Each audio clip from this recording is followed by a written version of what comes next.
Hello friends, ನವೋಪ್ರಮತಿ ಸಂಸ್ಥೆ ಅರ್ಪಿಸುವ August 2 ಮತ್ತು 3 ಕನ್ನಡದಲ್ಲಿ ದಿ ಹಿಂದೂ, ಇಂಡಿಯನ್ ಎಕ್ಸ್‌ಪ್ರೆಸ್ ಮುಂತಾದ ದಿನಪತ್ರಿಕೆಗಳ ಸುದ್ದಿ ವಿಶ್ಲೇಷಣೆಗೆ ತಮಗೆಲ್ಲರಿಗೂ ಸ್ವಾಗತ.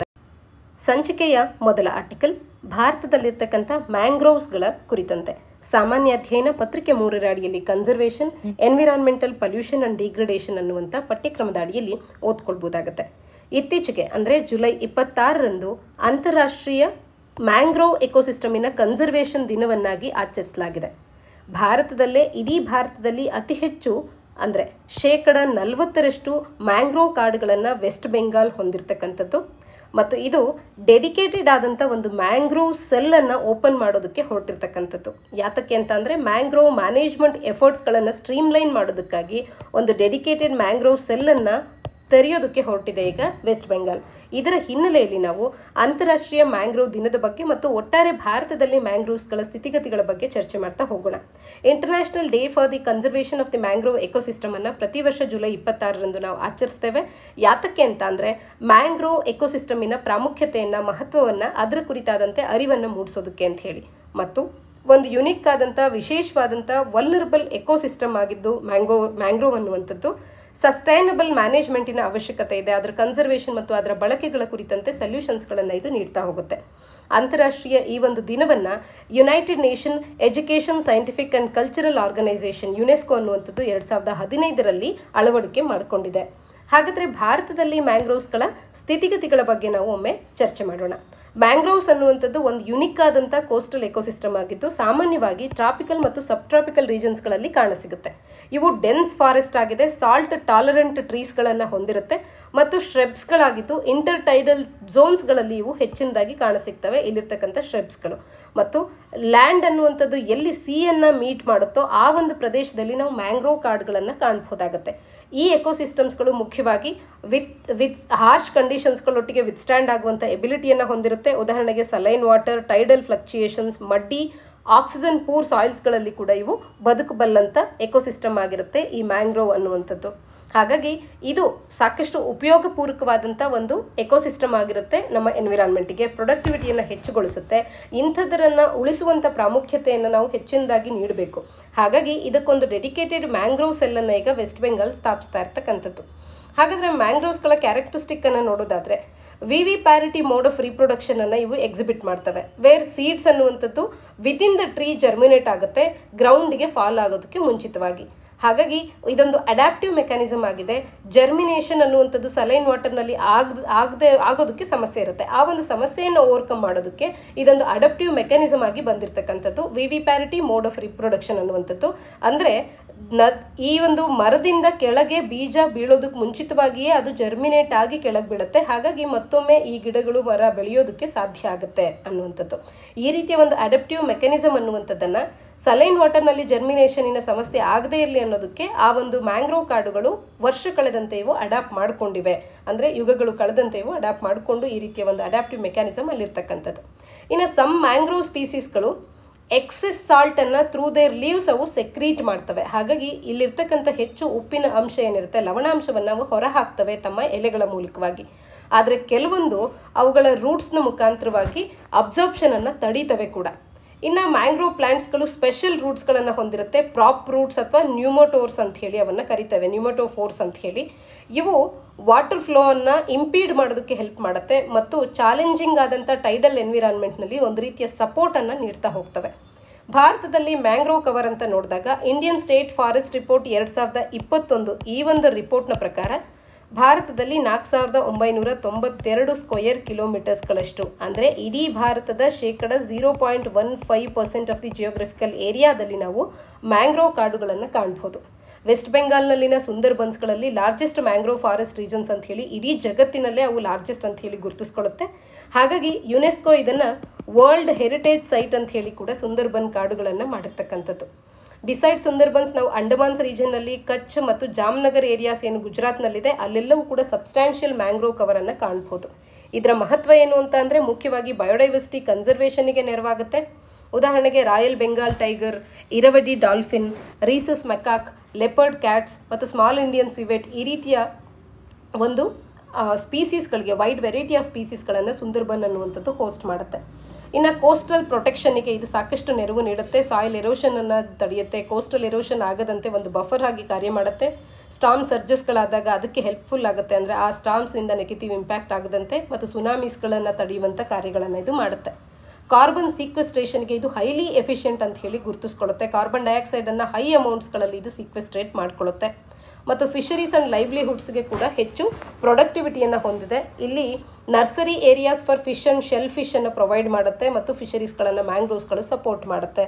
ಹಾಗೆಯೇ ವಾಟರ್ ಕ್ವಾಲಿಟಿ ಅನ್ನುವಂಥದ್ದು ಇಂಪ್ರೂವ್ ಆಗುತ್ತೆ. ನ್ಯಾಚುರಲ್ ಫಿಲ್ಟರ್ಸ್ಗಳಾಗಿ ಮ್ಯಾಂಗ್ರೋವ್ಸ್ಗಳು ಕಾರ್ಯ ಮಾಡುತ್ತೆ. ಪೊಲ್ಯೂಟೆಂಟ್ಸ್ಗಳನ್ನು ರಿಮೂವ್ ಮಾಡುತ್ತೆ. ಎಕ್ಸೆಸ್ ನ್ಯೂಟ್ರಿಯೆಂಟ್ಸ್ಗಳನ್ನು ಕೋಸ್ಟಲ್ ವಾಟರ್ಸಿಂದ ರಿಮೂವ್ ಮಾಡುತ್ತೆ, ಅವು ಓಪನ್ ಓಷನ್ಗೆ ರೀಚ್ ಆಗೋದಕ್ಕೆ ಮುಂಚಿತವಾಗಿ.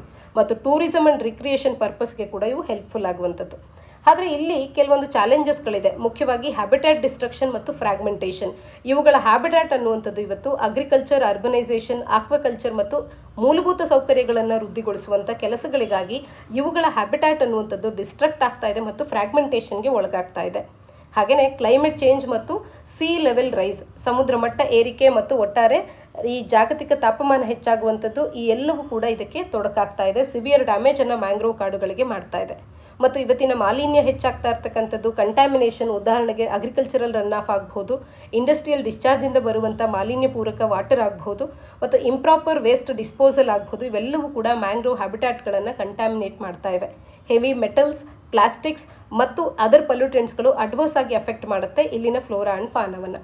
ಹಾಗೆ ಇಂಟಿಗ್ರೇಟೆಡ್ ಮ್ಯಾನೇಜ್ಮೆಂಟಿನ ಕೊರತೆ ಕೂಡ ಈ ಒಂದು ಕ್ಷೇತ್ರದಲ್ಲಿ ಇರ್ತಕ್ಕಂಥದ್ದು. ಹಾಗಾಗಿ ಭಾರತ ಸರ್ಕಾರ ಇವುಗಳ ಉಳಿವಿಕೆಗಾಗಿ ಅಂತ ಹೇಳಿ Mishti, mangrove initiative for shoreline habitats and tangible incomes ಅನ್ನುವಂಥ ಒಂದು ಯೋಜನೆ, sustainable aquaculture in mangrove ecosystem SAIME ಅನ್ನುವಂಥ ಮತ್ತೊಂದು ಇನಿಷಿಯೇಟಿವ್, ಈ ರೀತಿಯ ಇನಿಷಿಯೇಟಿವ್ಸ್ಗಳನ್ನು ಹೊರತಂದಿರತಕ್ಕಂಥದ್ದು. ಈಗ ಇದೇ ದಿಸೆಯಲ್ಲಿ ವೆಸ್ಟ್ ಬೆಂಗಾಲ್ ಕೂಡ ಒಂದು ಡೆಡಿಕೇಟೆಡ್ ಆದಂಥ ಮ್ಯಾಂಗ್ರೋವ್ ಸೆಲ್ ಅನ್ನು ಕ್ರಿಯೇಟ್ ಮಾಡ್ತಾ ಇದೆ ಇವುಗಳ ಮ್ಯಾನೇಜ್ಮೆಂಟ್ಗಾಗಿ. ಮುಂದಿನ ಆರ್ಟಿಕಲ್ ಸ್ಪೇಸ್ ಡೆಬ್ರಿಸ್ಗೆ ಸಂಬಂಧಪಟ್ಟಂಥದ್ದು. ಸಾಮಾನ್ಯ ಅಧ್ಯಯನ ಪತ್ರಿಕೆ 3ರ ಅಡಿಯಲ್ಲಿ ಸ್ಪೇಸ್ ಟೆಕ್ನಾಲಜಿ ಅನ್ನುವಂಥ ಪಠ್ಯಕ್ರಮದಲ್ಲಿ, ಹಾಗೆ achievements of Indians in science and technology ಅನ್ನುವಂಥ ಪಠ್ಯಕ್ರಮದ ಅಡಿಯಲ್ಲಿ ಓದ್ಕೊಳ್ಬಹುದಾಗತ್ತೆ. ಇಸ್ರೋ ಅಥವಾ ಇಂಡಿಯನ್ ಸ್ಪೇಸ್ ರಿಸರ್ಚ್ ಆರ್ಗನೈಸೇಷನ್ನಿನ ರಾಕೆಟ್ ಡೆಬ್ರಿಸ್ ಅನ್ನುವಂಥದ್ದು ಇವತ್ತು ವೆಸ್ಟರ್ನ್ ಆಸ್ಟ್ರೇಲಿಯಾದ ಶೋರ್ಸ್ಗಳಲ್ಲಿ ಕಾಣಸಿಕ್ಕಿದೆ.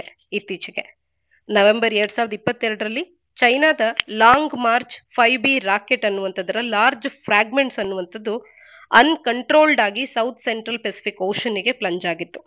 ಹಾಗೆಯೇ ಈ ಫ್ರಾಗ್ಮೆಂಟ್ಸ್ಗಳು ರಾಕೆಟ್ಸ್ಗಳ ವಿವಿಧ ಹಂತಗಳಿಗೆ ಸಂಬಂಧಪಟ್ಟಂತವಾಗಿದ್ವು. Third and final module of Tiangong space station ಅನ್ನು ಡೆಲಿವರ್ ಮಾಡುವಂತ ಸಂದರ್ಭದಲ್ಲಿ ಬಳಕೆ ಮಾಡಿದಂಥ ರಾಕೆಟ್ಸ್ಗಳ ವಿವಿಧ ಹಂತಗಳ ಫ್ರಾಗ್ಮೆಂಟ್ಸ್ ಆಗಿದ್ವು. ಹಾಗೆ ಮೇ 2021ರಲ್ಲಿ ಚೈನಾದ 25 ಟನ್ ರಾಕೆಟಿನ ಲಾರ್ಜ್ ಚಂಕ್ ಅನ್ನುವಂಥದ್ದು ಇಂಡಿಯನ್ ಓಷನ್ ನಲ್ಲಿ ಕೂಡ ಫಾಲ್ ಆಗಿತ್ತು.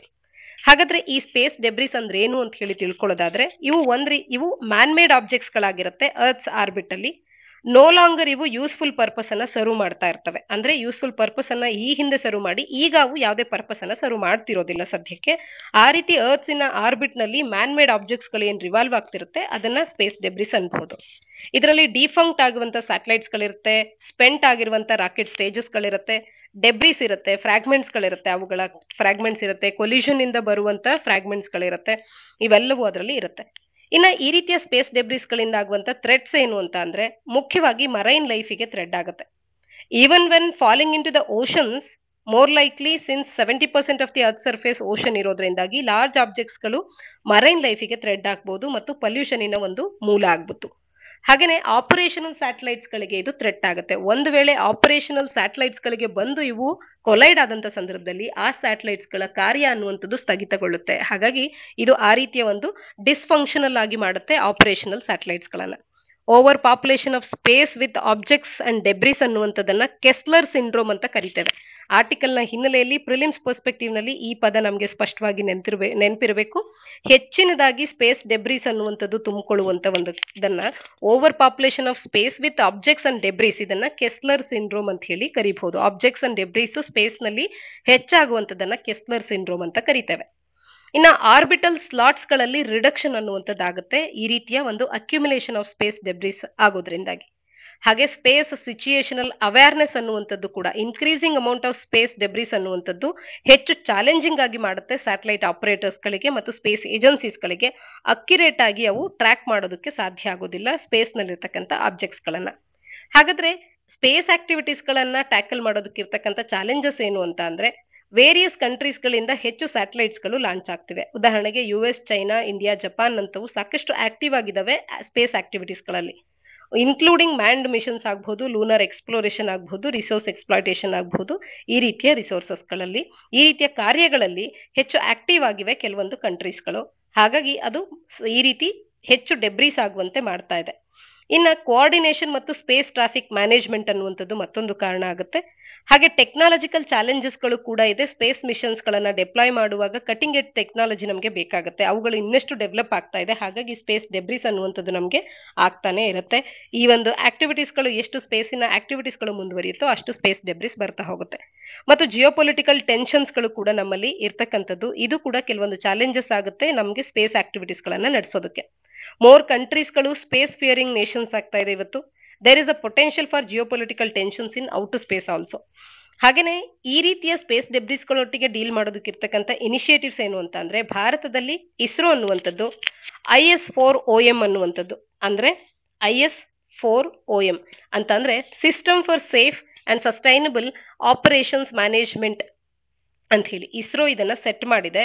ಕಂಟಿನ್ಯೂಸ್ ಆಗಿ ಕೊಲಿಷನ್ ಥ್ರೆಡ್ಸ್ ಗಳನ್ನ ಪೋಸ್ ಮಾಡುವಂತ ಆಬ್ಜೆಕ್ಟ್ಸ್ ಗಳನ್ನ ಮಾನಿಟರ್ ಮಾಡೋದಕ್ಕೆ ಮತ್ತು ಸ್ಪೇಸ್ ಡೆಬ್ರಿಸ್ ಗಳ ಎವಲ್ಯೂಷನ್ ಅನ್ನ ಪ್ರೆಡಿಕ್ಟ್ ಮಾಡೋದಕ್ಕೆ, ಹಾಗೇನೆ ಸ್ಪೇಸ್ ಡೆಬ್ರಿಸ್ ಗಳಿಂದ ಬರುವಂತ ರಿಸ್ಕ್ ಗಳೇನಿರುತ್ತೆ ಅದನ್ನ ಮಿಟಿಗೇಟ್ ಮಾಡೋದಕ್ಕೆ ಅಂತ ಹೇಳಿ.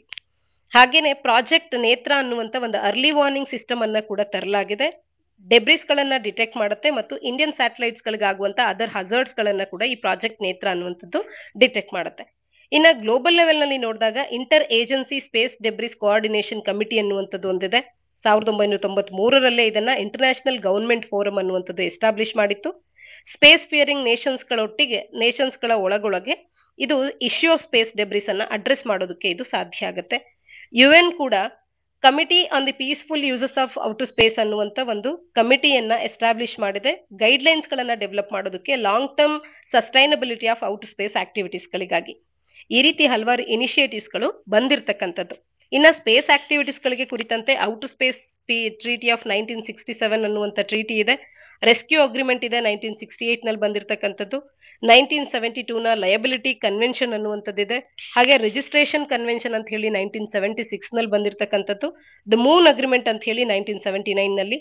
ಇವೆಲ್ಲವೂ ಕೂಡ ಸ್ಪೇಸ್ ಆಕ್ಟಿವಿಟೀಸ್ ಗಳನ್ನ ಇವತ್ತು ಡೀಲ್ ಮಾಡೋದಕ್ಕಿರ್ತಕ್ಕಂಥ UN 5 ಟ್ರೀಟೀಸ್ ಗಳಾಗಿವೆ. ಇವು ಕೂಡ ನಮಗೆ ಗೊತ್ತಿರಲಿ. ಒಟ್ಟಾರೆ ಮುಂಬರುವಂತ ದಿನಗಳಲ್ಲಿ ಸ್ಪೇಸ್ ಡೆಬ್ರಿಸ್ ಗಳನ್ನ ಮ್ಯಾನೇಜ್ ಮಾಡೋದಕ್ಕೆ, ಸರಿಯಾದ ರೀತಿಯಲ್ಲಿ ಮಾನಿಟರ್ ಮಾಡುವಂತ ಒಂದು ಟ್ರ್ಯಾಕಿಂಗ್ ಎಬಿಲಿಟಿಯನ್ನ ಇಂಪ್ರೂವ್ ಮಾಡ್ಕೊಳ್ಬೇಕು ಮತ್ತು ಈ ಮೂಲಕ ರಿಸ್ಕ್ ಗಳನ್ನ ಮಿಟಿಗೇಟ್ ಮಾಡಬೇಕು.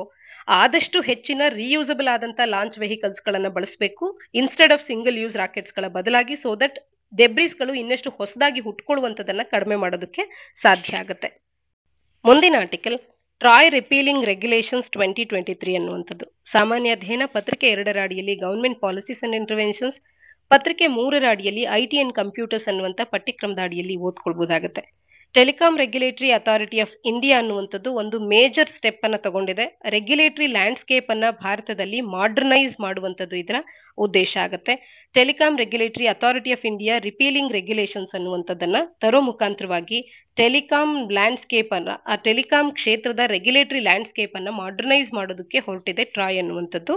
ಈ telecom regulatory authority of India repealing regulations 2023ಯ ಮುಖಾಂತರವಾಗಿ ಈ ರೆಗ್ಯುಲೇಷನ್ಸ್ಗಳು ಮುಖ್ಯವಾಗಿ ಔಟ್ಡೇಟೆಡ್ ಆದಂತ ರೆಗ್ಯುಲೇಷನ್ ಅನ್ನ quality of services of dial up and leased line internet access service 2001 ಅನ್ನ ರಿಪೀಲ್ ಮಾಡುತ್ತೆ. ಇದು 2001ರಿಂದ ಈ ರೀತಿಯ ಒಂದು ರೆಗ್ಯುಲೇಷನ್ಸ್ ಗಳು ಜಾರಿಲಿತ್ತು. ಈ ರೀತಿಯ ಔಟ್ಡೇಟೆಡ್ ಆಗಿರ್ತಕ್ಕಂಥ ರೆಗ್ಯುಲೇಷನ್ಸ್ ಗಳನ್ನ ಈಗ ಟ್ರಾಯ್ ಅನ್ನುವಂಥದ್ದು ರಿಪೀಲ್ ಮಾಡೋ ಮುಖಾಂತರವಾಗಿ ರೆಗ್ಯುಲೇಟರಿ ಮೆಕ್ಯಾನಿಸಮ್ ಅನ್ನ ಮಾಡರ್ನೈಸ್ ಮಾಡೋದಕ್ಕೆ ಹೊರಟಿದೆ. ಹಾಗಾದ್ರೆ ಏನಿದು dial up and leased line internet access ಅಂತ ಅಂದ್ರೆ, ಡಯಲಪ್ ಇಂಟರ್ನೆಟ್ ಆಕ್ಸೆಸ್ ಅನ್ನುವಂಥದ್ದು one form of internet access ಆಗಿದ್ದು, ಇಲ್ಲಿ ಪಬ್ಲಿಕ್ ಸ್ವಿಚ್ಡ್ ಟೆಲಿಫೋನ್ ನೆಟ್ವರ್ಕ್ ಅನ್ನ ಇದು ಬಳಕೆ ಮಾಡ್ಕೊಳ್ಳುತ್ತೆ. PSTN ಅನ್ನ ಬಳಕೆ ಮಾಡ್ಕೊಳ್ಳುವಂತ one form of internet access ಆಗಿದೆ. ISP ಯೊಟ್ಟಿಗೆ ಕನೆಕ್ಷನ್ ಅನ್ನ ಟೆಲಿಫೋನ್ ಲೈನ್ ನ ಮುಖಾಂತರವಾಗಿ ಎಸ್ಟಾಬ್ಲಿಷ್ ಮಾಡೋದಕ್ಕೆ ಪಬ್ಲಿಕ್ ಸ್ವಿಚ್ಡ್ ಟೆಲಿಫೋನ್ ನೆಟ್ವರ್ಕ್ ಅನ್ನ ಬಳಕೆ ಮಾಡುತ್ತೆ. ಈ ರೀತಿಯ ಒಂದು ಫಾರ್ಮ್ ಆಫ್ ಇಂಟರ್ನೆಟ್ ಆಕ್ಸೆಸ್ ಅನ್ನ ಡಯಲ್ ಅಪ್ ಇಂಟರ್ನೆಟ್ ಆಕ್ಸೆಸ್ ಅಂತ ಹೇಳಿ ಕರಿತೇವೆ. It is the least expensive way ಆಗುತ್ತೆ ಇಂಟರ್ನೆಟ್ ಅನ್ನ ಆಕ್ಸೆಸ್ ಮಾಡೋದಕ್ಕೆ, ಆದ್ರೆ ಸ್ಲೋಯೆಸ್ಟ್ ಕನೆಕ್ಷನ್ ಅನ್ನ ಇದು ಹೊಂದಿರುತ್ತೆ.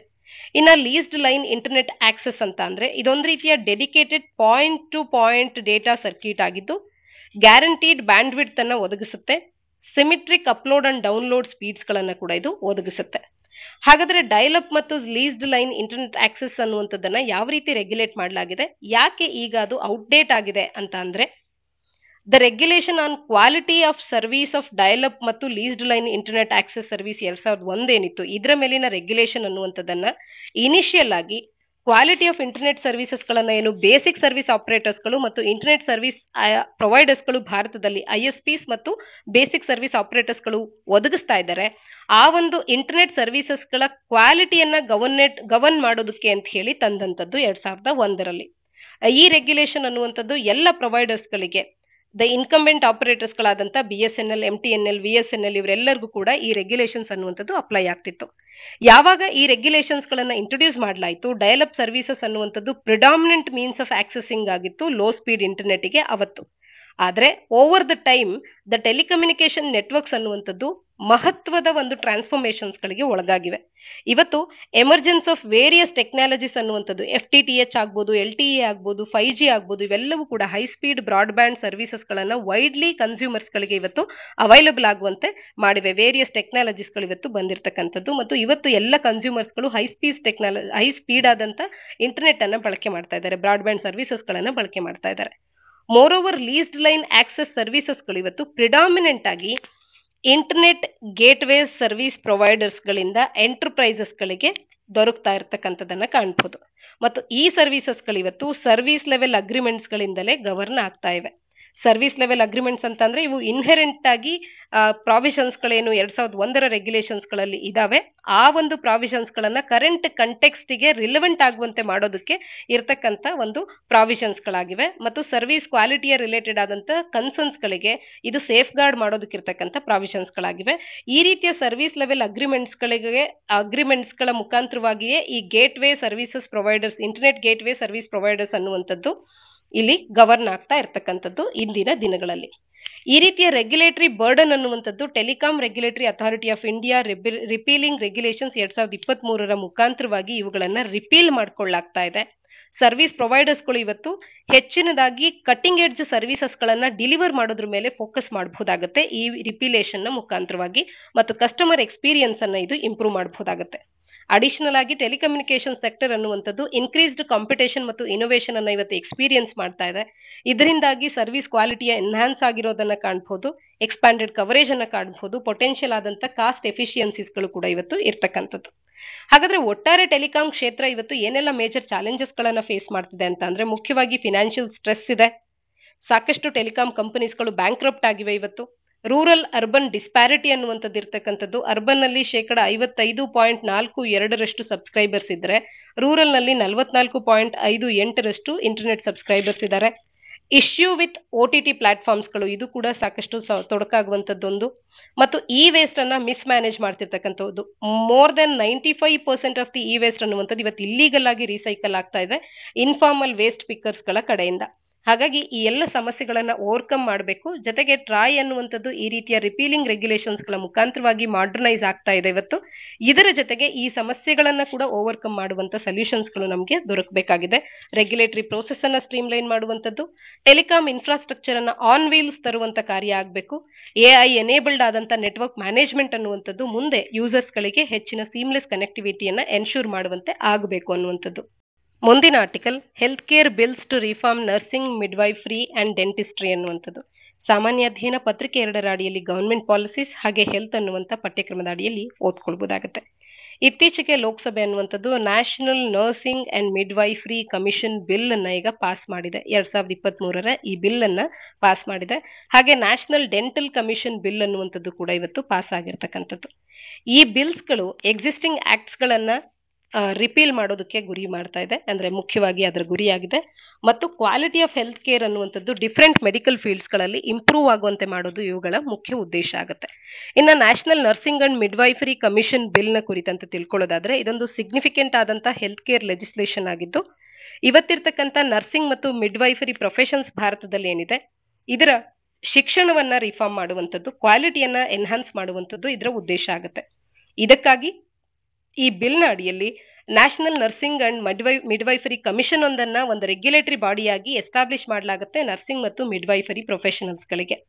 ಎಕ್ಸಿಸ್ಟಿಂಗ್ ಇರ್ತಕ್ಕಂಥ ಇಂಡಿಯನ್ ನರ್ಸಿಂಗ್ ಕೌನ್ಸಿಲ್ ಆಕ್ಟ್ 1947 ಅನ್ನುವಂಥ ಆಕ್ಟ್ ಸಾಕಷ್ಟು ಹಳೆಯದಾಗಿದ್ದು ಇದನ್ನ ರಿಪೀಲ್ ಮಾಡುತ್ತೆ ಈ NNMC ಅನ್ನುವಂಥದ್ದು.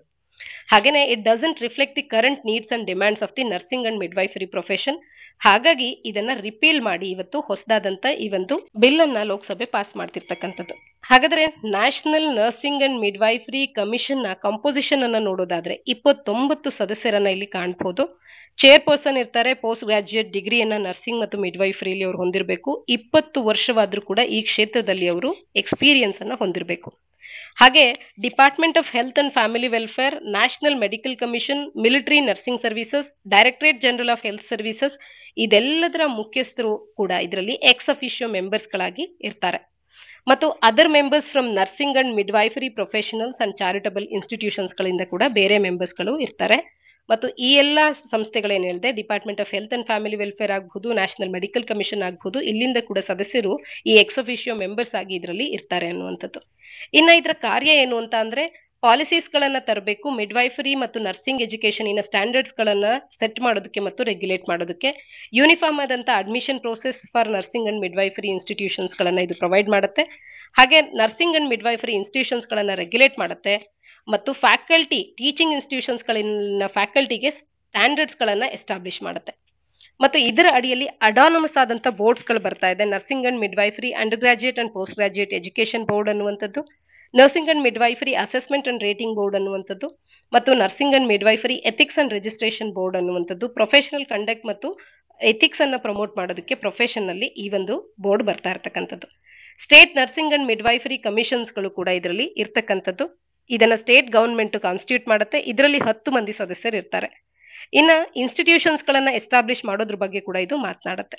ಹಾಗೇನೆ ನರ್ಸಿಂಗ್ ಅನ್ನ ಒಂದು ಪ್ರೊಫೆಷನ್ ಆಗಿ ಪ್ರಾಕ್ಟೀಸ್ ಮಾಡೋದ್ರ ಬಗ್ಗೆ ಕೂಡ ಮಾತನಾಡುತ್ತೆ. ಇದರಲ್ಲಿ ಒಂದು ಅಡ್ವೈಸರಿ ಕೌನ್ಸಿಲ್ ಕೂಡ ಇರ್ತಕ್ಕಂಥದ್ದು. ಇನ್ನ ಆರ್ಟಿಕಲ್ ನ ಹಿನ್ನೆಲೆಯಲ್ಲಿ ಈ ನ್ಯಾಷನಲ್ ಡೆಂಟಲ್ ಕಮಿಷನ್ ಬಿಲ್ 2023 ಬಗ್ಗೆ ಫೋಕಸ್ ಮಾಡೋದಾದ್ರೆ ಈ ಒಂದು ಬಿಲ್ ಅನ್ನುವಂಥದ್ದು regulation and improvement of dentistry in ಇಂಡಿಯಾದ ಕಡೆ ಫೋಕಸ್ ಮಾಡುತ್ತೆ. ಇದರಲ್ಲಿ ಇರ್ತಕ್ಕಂಥ ಕೀ ಫೀಚರ್ಸ್ ಅಂತ ಅಂದ್ರೆ ನ್ಯಾಷನಲ್ ಡೆಂಟಲ್ ಕಮಿಷನ್ ಅಂತ ಹೇಳಿ ಎಸ್ಟಾಬ್ಲಿಷ್ ಆಗಿದೆ. ಇದು ಪ್ರೊಫೆಷನ್ ಆಫ್ ಡೆಂಟಿಸ್ಟ್ರಿಯನ್ನ ರೆಗ್ಯುಲೇಟ್ ಮಾಡುತ್ತೆ. ಡೆಂಟಿಸ್ಟ್ ಆಕ್ಟ್ ಆಫ್ 1948 ಅನ್ನ ಇದು ರಿಪೀಲ್ ಮಾಡುತ್ತೆ. ಹಾಗೆ ನ್ಯಾಷನಲ್ ಡೆಂಟಲ್ ಕಮಿಷನಿನ ಕಂಪೋಸಿಷನ್ ಅನ್ನು ನೋಡೋದಾದ್ರೆ ಇಲ್ಲಿ 33 ಸದಸ್ಯರಿರ್ತಾರೆ. ಇದನ್ನ ಎಮಿನೆಂಟ್ ಅಂಡ್ ಎಕ್ಸ್ಪೀರಿಯನ್ಸ್ಡ್ ಡೆಂಟಿಸ್ಟ್ ಇದರ ಚೇರ್ಪರ್ಸನ್ ಆಗಿರ್ತಾರೆ. ಇನ್ನು ಚೇರ್ಪರ್ಸನ್ ಅನ್ನ ಸೆಂಟ್ರಲ್ ಗವರ್ಮೆಂಟ್ ನ ಕಡೆಯಿಂದ ಅಪಾಯಿಂಟ್ ಮಾಡಲಾಗುತ್ತೆ ಮತ್ತು ಈ ಅಪಾಯಿಂಟ್ಮೆಂಟ್ ಗೆ ರೆಕಮೆಂಡೇಶನ್ ಅನ್ನ ಒಂದು ಸರ್ಚ್ ಕಮ್ ಸೆಲೆಕ್ಷನ್ ಕಮಿಟಿ ಅನ್ನುವಂಥದ್ದು, ಇದರ ಕ್ಯಾಬಿನೆಟ್ ಸೆಕ್ರೆಟರಿ ಇದರ ಚೇರ್ಪರ್ಸನ್ ಆಗಿರ್ತಾರೆ. ಕ್ಯಾಬಿನೆಟ್ ಸೆಕ್ರೆಟರಿ ಚೇರ್ಪರ್ಸನ್ ಆಗುವಂತ ಒಂದು search cum selection committee recommendation ನೀಡುವಂತದ್ರ ಆಧಾರದ ಮೇಲೆ ಈ ಒಂದು ನ್ಯಾಷನಲ್ ಡೆಂಟಲ್ ಕಮಿಷನ್ ಏನಿರುತ್ತೆ ಇದರ ಚೇರ್ಪರ್ಸನ್ ಅನ್ನ ಆಯ್ಕೆ ಮಾಡಲಾಗುತ್ತೆ ಮತ್ತು ಇದರಲ್ಲಿ 33 ಸದಸ್ಯರಿರ್ತಾರೆ ಅನ್ನುವಂಥದ್ದು ಗೊತ್ತಿರಲಿ. ಇನ್ನ ಇದರ ಕರ್ತವ್ಯ ಏನು ಅಂತ ಅಂದ್ರೆ ಡೆಂಟಲ್ ಎಜುಕೇಶನ್ ಅನ್ನ ರೆಗ್ಯುಲೇಟ್ ಮಾಡೋದು, ಇನ್ಸ್ಟಿಟ್ಯೂಷನ್ಸ್ ರಿಸರ್ಚ್ ಅಂಡ್ ಇನ್ಫ್ರಾಸ್ಟ್ರಕ್ಚರ್ ನ ಕಡೆ ಇದು ರೆಗ್ಯುಲೇಷನ್ ಅನ್ನ ನೋಡ್ಕೊಳ್ಳುತ್ತೆ. ಹಾಗೇನೆ ನೀಟ್ ಪರೀಕ್ಷೆ ಮುಖಾಂತರವಾಗಿ ಅಡ್ಮಿಷನ್ಸ್ ಗಳನ್ನ ಎನ್ಶೂರ್ ಮಾಡೋದು ಇದರ ಕಾರ್ಯ ಆಗುತ್ತೆ. ಇದರ ಅಡಿಯಲ್ಲಿ ಕೂಡ undergraduate and postgraduate dental education boards ಅಂತ ಆಟೋನಮಸ್ ಬೋರ್ಡ್ಸ್ ಗಳಿರುತ್ತೆ. Dental assessment and rating board ಇರುತ್ತೆ. Ethics and dental registration board ಇರುತ್ತೆ. ಮತ್ತು ಸ್ಟೇಟ್ ಡೆಂಟಲ್ ಕೌನ್ಸಿಲ್ಸ್ ಗಳನ್ನ ಸ್ಟೇಟ್ಸ್ ಗಳಲ್ಲಿ ಕಾಣಬಹುದು. ಎಂಟ್ರೆನ್ಸ್ ಎಕ್ಸಾಮಿನೇಷನ್ ಆಗಿ ನೀಟ್ ಎಕ್ಸಾಮ್ ಅನ್ನ ಡೆಂಟಲ್ ಸರ್ಜರಿಗೆ, ಬ್ಯಾಚುಲರ್ ಆಫ್ ಡೆಂಟಲ್ ಸರ್ಜರಿಗೆ ನೀಟ್ ನ ಮುಖಾಂತರ ಅಡ್ಮಿಷನ್ಸ್ ಗಳಾಗಬಹುದು. ನ್ಯಾಷನಲ್ ಎಕ್ಸಿಟ್ ಟೆಸ್ಟ್ ಅನ್ನ ಡೆಂಟಲ್ ಲೈಸೆನ್ಸ್ ಗೆ ಮತ್ತು ಪೋಸ್ಟ್ ಗ್ರಾಜುಯೇಟ್ ಅಡ್ಮಿಷನ್ಸ್ ಗಳಿಗೆ ಅಂತ ಮಾಡುವಂತದ್ದು ಇವೆಲ್ಲವನ್ನ ಇಲ್ಲಿ ಕಾಣಬಹುದು. ಇದರ ಅಡಿಯಲ್ಲಿ ಕೂಡ ಒಂದು ಡೆಂಟಲ್ ಅಡ್ವೈಸರಿ ಕೌನ್ಸಿಲ್ ಅನ್ನುವಂಥದ್ದು ಬರುತ್ತೆ. ಇದಿಷ್ಟು ನಾವು ಈ 2 ಕಮಿಷನ್ಸ್ ಗಳ ಬಗ್ಗೆ ಮತ್ತು ಬಿಲ್ಸ್ ಗಳ ಬಗ್ಗೆ ತಿಳ್ಕೊಳ್ಬೇಕಾಗಿರ್ತಕ್ಕಂಥ ಮಾಹಿತಿ. ಮುಂದೆ ಇದು ಆಕ್ಟ್ ಆದಾಗ ಇದ್ರ ಬಗ್ಗೆ ಇನ್ನಷ್ಟು ಚರ್ಚೆ ಮಾಡಬಹುದಾಗುತ್ತೆ. ಮುಂದಿನ ಆರ್ಟಿಕಲ್ ಪ್ಲಾಸ್ಟಿಕ್ ಓವರ್ಶೂಟ್ ಡೇ ಅಂತ ಹೇಳಿ ಸಾಮಾನ್ಯ ಅಧ್ಯಯನ ಪತ್ರಿಕೆ 3ರ ಅಡಿಯಲ್ಲಿ ಎನ್ವಿರಾನ್ಮೆಂಟಲ್ ಪೊಲ್ಯೂಷನ್ ಅಂಡ್ ಡಿಗ್ರೇಡೇಷನ್ ಅನ್ನುವಂಥ ಪಠ್ಯಕ್ರಮದ ಅಡಿಯಲ್ಲಿ ಓದ್ಕೊಳ್ಬಹುದಾಗುತ್ತೆ. ಇತ್ತೀಚೆಗೆ ಅರ್ತ್ ಅನ್ನುವಂಥದ್ದು ಪ್ಲಾಸ್ಟಿಕ್ ಓವರ್ಶೂಟ್ ಡೇ ಅನ್ನ ವಿಟ್ನೆಸ್ ಮಾಡಿದೆ ಜುಲೈ 28, 2023ರಲ್ಲಿ. ಇದು ಯಾವಾಗ ಅಮೌಂಟ್ ಆಫ್ ಪ್ಲಾಸ್ಟಿಕ್ ವೇಸ್ಟ್ ಅನ್ನುವಂಥದ್ದು ಗ್ಲೋಬಲ್ ವೇಸ್ಟ್ ಆಫ್ ಮ್ಯಾನೇಜ್ಮೆಂಟ್ ಕೆಪಾಸಿಟಿಯನ್ನ ಎಕ್ಸೀಡ್ ಮಾಡುತ್ತೋ ಆ ಒಂದು ಪಾಯಿಂಟ್ ಅನ್ನ ಮಾರ್ಕ್ ಮಾಡುತ್ತೆ ವರ್ಷದಲ್ಲಿ. ಯಾವ ದಿನದಂದು ತಾನು ಮ್ಯಾನೇಜ್ ಮಾಡಬಹುದಾದಂತ ಗ್ಲೋಬಲ್ ವೇಸ್ಟ್ ಮ್ಯಾನೇಜ್ಮೆಂಟ್ ಕೆಪಾಸಿಟಿಯನ್ನ ಎಕ್ಸೀಡ್ ಮಾಡಿ ಪ್ಲಾಸ್ಟಿಕ್ ವೇಸ್ಟ್ ಅನ್ನುವಂಥದ್ದು ಜನರೇಟ್ ಆಗುತ್ತೆ ಅಂತ ದಿನವನ್ನ ಆ ವರ್ಷದ ಪ್ಲಾಸ್ಟಿಕ್ ಓವರ್ಶೂಟ್ ಡೇ ಅಂತ ಹೇಳಿ ಅರ್ತ್ ವಿಟ್ನೆಸ್ ಮಾಡುತ್ತೆ. ಈ ಪ್ಲಾಸ್ಟಿಕ್ ಓವರ್ಶೂಟ್ ಡೇ ಅನ್ನುವಂಥ ಒಂದು ರಿಪೋರ್ಟ್ ಅನ್ನೇ ಸ್ವಿಸ್ ಬೇಸ್ಡ್ ರಿಸರ್ಚ್ ಕನ್ಸಲ್ಟೆನ್ಸಿ ಆದಂತ ಅರ್ತ್ ಆಕ್ಷನ್ ಅನ್ನುವಂಥ ಒಂದು ರಿಸರ್ಚ್ ಕನ್ಸಲ್ಟೆನ್ಸಿ ಅನ್ನುವಂಥದ್ದು ತರುತ್ತೆ. ಇದು ಅಲಾರ್ಮಿಂಗ್ ಇಶ್ಯೂಸ್ ಗಳನ್ನ ಇವತ್ತು ನಮಗೆ ಪ್ಲಾಸ್ಟಿಕ್ ಪೊಲ್ಯೂಷನ್ ನ ವಿಚಾರದಲ್ಲಿ ಲೈಟ್ ಅನ್ನ ಶೆಡ್ ಮಾಡ್ತಾ ಇದೆ ಆ ವಿಚಾರದ ಬಗ್ಗೆ. ಹಾಗಾದ್ರೆ ಈ ರಿಪೋರ್ಟಿನ ಕೆಲವೊಂದು ಫೈಂಡಿಂಗ್ಸ್ಗಳ ಬಗ್ಗೆ ಗಮನ ಹರಿಸೋದಾದ್ರೆ, ಇದು ಯಾವುದೇ ಒಂದು ರಾಷ್ಟ್ರದ ಮಿಸ್ಮ್ಯಾನೇಜ್ಡ್ ವೇಸ್ಟ್ ಇಂಡೆಕ್ಸ್ ನ ಬೇಸಿಸ್ ನ ಮೇಲೆಗೆ ಡಿಟರ್ಮೈನ್ ಮಾಡಲಾಗುತ್ತೆ ಪ್ಲಾಸ್ಟಿಕ್ ಓವರ್ಶೂಟ್ ಡೇ ಅನ್ನ. ಈ ಮಿಸ್ಮ್ಯಾನೇಜ್ಡ್ ವೇಸ್ಟ್ ಇಂಡೆಕ್ಸ್ ಅಂತ ಅಂದ್ರೆ the gap in the waste management capacity ಮತ್ತು ಪ್ಲಾಸ್ಟಿಕ್ ಕನ್ಸಂಪ್ಷನ್, ಇವೆರಡರ ನಡುವೆ ಇರತಕ್ಕಂಥ ಗ್ಯಾಪ್ ಅನ್ನೇ ಈ ಮಿಸ್ಮ್ಯಾನೇಜ್ಡ್ ವೇಸ್ಟ್ ಇಂಡೆಕ್ಸ್ ಅಂತ ಹೇಳಿ ತಿಳಿಸುತ್ತೆ. ಈ ಮಿಸ್ಮ್ಯಾನೇಜ್ಡ್ ವೇಸ್ಟ್ ಇಂಡೆಕ್ಸ್ ನ ಬೇಸಿಸ್ ನ ಆಧಾರದ ಮೇಲೆ ಪ್ಲಾಸ್ಟಿಕ್ ಓವರ್ಶೂಟ್ ಡೇ ಅನ್ನ ಡಿಟರ್ಮೈನ್ ಮಾಡಲಾಗುತ್ತೆ. ಪ್ಲಾಸ್ಟಿಕ್ ಪೊಲ್ಯೂಷನ್ ಅನ್ನುವಂಥದ್ದು ಇವತ್ತೊಂದು ಕ್ರೈಸಿಸ್ ಆಗ್ತಾ ಇದೆ. ಅಡಿಷನಲ್ ಆಗಿ 6,86,42,999 ಟನ್ಸ್ಗಳಷ್ಟು ಪ್ಲಾಸ್ಟಿಕ್ ವೇಸ್ಟ್ ಅನ್ನುವಂಥದ್ದು ಇವತ್ತು ನೇಚರ್ ಅನ್ನ 2023 ಒಂದೇ ಸಾಲಿನಲ್ಲಿ ಎಂಟರ್ ಆಗಿದೆ. ಸಿವಿಯರ್ ಪ್ಲಾಸ್ಟಿಕ್ ಪೊಲ್ಯೂಷನ್ ಕ್ರೈಸಿಸ್ ಅನ್ನ ಇದು ಇಂಡಿಕೇಟ್ ಮಾಡ್ತಾ ಇದೆ. ಈ ರಿಪೋರ್ಟ್ ಐಡೆಂಟಿಫೈ ಮಾಡೋ ಪ್ರಕಾರ 12 ರಾಷ್ಟ್ರಗಳಲ್ಲಿ 52% ಜಗತ್ತಿನ ಮಿಸ್ಮ್ಯಾನೇಜ್ಡ್ ಪ್ಲಾಸ್ಟಿಕ್ ವೇಸ್ಟ್ ಇದೆ. ಇಂಡಿಯಾ ಕೂಡ ಇದರಲ್ಲಿ ಒಂದಾಗಿರ್ತಕ್ಕಂಥದ್ದು. China, Brazil, Indonesia, Thailand, Russia, Mexico, US, Saudi Arabia, democratic republic of Congo, Iran and Kazakhstan ಇನ್ನುಳಿದ ರಾಷ್ಟ್ರಗಳಾಗಿವೆ. ಇನ್ನ ಪ್ಲಾಸ್ಟಿಕ್ಸ್ ಗಳ ಶಾರ್ಟ್ ಲೈಫ್ ಅನ್ನುವಂಥದ್ರ ಬಗ್ಗೆ ಕೂಡ ಇಲ್ಲಿ ಮಾತನಾಡ್ತಾ ಇದ್ದಾರೆ. Short life plastics including plastic packaging and single use plastics ಗಳು 37% ಪ್ಲಾಸ್ಟಿಕ್ ಏನು ಆನ್ಯುಯಲಿ ಯೂಸ್ ಆಗ್ತಿದೆ ಅದರಲ್ಲಿ 37% ಇವೇ ಇರ್ತಕ್ಕಂಥದ್ದು. ಈ categories high risk of leakage ಅನ್ನ ಎನ್ವಿರಾನ್ಮೆಂಟ್ ಗೆ ಹೊಂದಿರತಕ್ಕಂಥದ್ದು. ಇಂಡಿಯಾದ ಪ್ಲಾಸ್ಟಿಕ್ ಓವರ್ಶೂಟ್ ಅಂತ ಬಂದಾಗ January 6, 2023 ನಾವು ಪ್ಲಾಸ್ಟಿಕ್ ಓವರ್ಶೂಟ್ ಡೇ ಅನ್ನ ಇಂಡಿಯಾದಲ್ಲಿ ಅಕ್ಕರ್ ಆಗಿರೋದನ್ನ ಕಾಣಬಹುದು. ಕಂಟ್ರಿಯ ಪ್ಲಾಸ್ಟಿಕ್ ವೇಸ್ಟ್ ಜನರೇಷನ್ ಅನ್ನುವಂಥದ್ದು ವೇಸ್ಟ್ ಮ್ಯಾನೇಜ್ಮೆಂಟ್ ಕೆಪಾಸಿಟಿಯನ್ನ ಅವತ್ತೇ ಔಟ್ ವೇ ಮಾಡಿರ್ತಕ್ಕಂಥದ್ದು. ಇಂಡಿಯಾದ ಪರ್ ಪರ್ಸನ್ ಕನ್ಸಂಪ್ಷನ್ ಅನ್ನುವಂಥದ್ದು ಎಷ್ಟಿದೆ ಅಂತ ಅಂದ್ರೆ 5.3 kg ಇದೆ ಪರ್ ಪರ್ಸನ್ ಕನ್ಸಂಪ್ಷನ್ ಪ್ಲಾಸ್ಟಿಕ್ ಅನ್ನುವಂಥದ್ದು. ಗ್ಲೋಬಲ್ ಆವರೇಜ್ ಅನ್ನ ನೋಡಿದ್ರೆ ಇದು 20.9 kg ಇರ್ತಕ್ಕಂಥದ್ದು. So which is much lower than the global average ಅನ್ನುವಂಥದ್ದು ಒಂದು ರೀತಿಯ ಒಂದು ಸಮಾಧಾನಕರವಾದಂತ ವಿಚಾರ ಆಗುತ್ತೆ.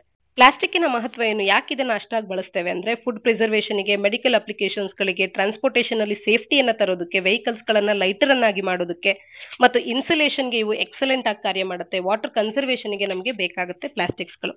ಹಾಗಾದ್ರೆ ಪ್ಲಾಸ್ಟಿಕ್ ವೇಸ್ಟ್ ಗೆ ಕುರಿತಂತೆ ಏನೆಲ್ಲ ಇಶ್ಯೂಸ್ ಇದೆ ಭಾರತದಲ್ಲಿ ಅಂದ್ರೆ ಪುವರ್ ಆಗಿ ವೇಸ್ಟ್ ಮ್ಯಾನೇಜ್ಮೆಂಟ್ ಇನ್ಫ್ರಾಸ್ಟ್ರಕ್ಚರ್ ನಮ್ಮಲ್ಲಿ ಇರ್ತಕ್ಕಂಥದ್ದು, ಸಿಂಗಲ್ ಯೂಸ್ ಪ್ಲಾಸ್ಟಿಕ್ ಪ್ರಾಡಕ್ಟ್ಸ್ ಗಳನ್ನ ಹೆಚ್ಚಿಂದ ಇವತ್ತು ಕೂಡ ಬಳಕೆ ಮಾಡ್ತಿರ್ತಕ್ಕಂಥದ್ದು, ಮೆರೈನ್ ಪೊಲ್ಯೂಷನ್ ಆಗ್ತಾ ಇರ್ತಕ್ಕಂಥದ್ದು ಮತ್ತು ಸಾಕಷ್ಟು ಹೆಲ್ತ್ ಇಂಪ್ಯಾಕ್ಟ್ಸ್ ಗಳು ಇದರಿಂದ ಇರ್ತಕ್ಕಂಥದ್ದು.